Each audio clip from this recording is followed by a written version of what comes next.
Endiki mavzumunda hörmetli vatandaş bugün geçiyislağı 2019 yıl 6. ayının 15. günü hafti şembe.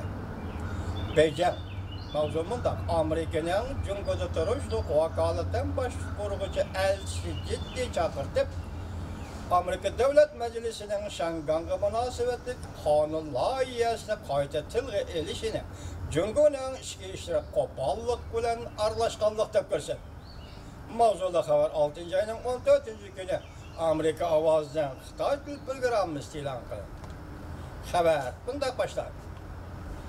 Beycan, Cumhuriyet Taşkı İşler Ministerliği'nin Mavi Ministeri üyesi 6. ayının 14. gün Amerika'nın Cumhuriyet teröristlik vakıtlık iş başkurucusu elçisi Robert Ford'u ciddi çakırtıp Amerika taraf Şangang Memurayın hükümetinin kaçkılla kanunu özgertiş layihası doğrusunda mesuliyetsizlik kıldığı diğerliği münasebeti bilen vakıtlık elçi bilen ciddi görüştü. Bir gün buran Amerika Devlet Meclisi'nin azaları kanun layihası oturup koyup Amerika Koşmuş Ştatları Devlet İşler Katibi'nin her yılı Şangang'da özünü başkuruşunu ispatlaydıgan Şangang 1942 yılı Amerika Şangang siyaset kanun layihası boyunca erişken alaylı muamilinin muvaffaklığı doğrusunda hem dokulatta şuruş talep kılındı.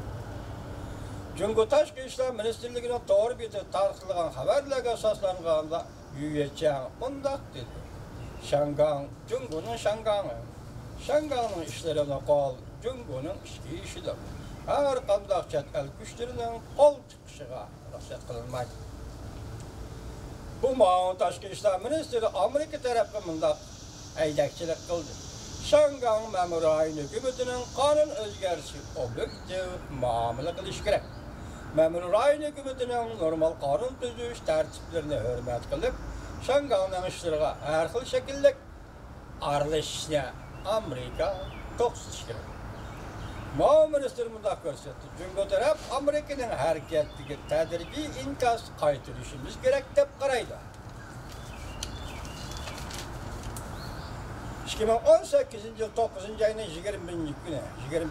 günü hesaplaganda Cumhuriyet Taşkı İşler Ministerliği'nin bu qatim Amerika'nın Cumhuriyet teröristlik elçixana xodimlarini chaqirtib görüşkenligi. 3. qatimliq görüşüş bolup hesaplanıldı. Avval qatimda Amerika'nın Cumhuriyet teröristlik baş elçisi Brand Stark bilan görüşken idi. Mesela mencu maqasiga alaqadar endi bir harbiy odamga alaqadar görüşken. 6. ayının 14. günü Cumhuriyet alaqadar taraflı Amerika Qo'shma Shtatlarının Şangang'da kanun özgertisiga, Hong Kong'da kanun özgertisiga münasebetli ciddi talaş tartış qılınabatqan ötküzüp berish qonuni keltirib chiqargan kerzisga alaqadar kanun loyiha ma'qullamaslik to'g'risida murojaat qildi Amerika tarafga.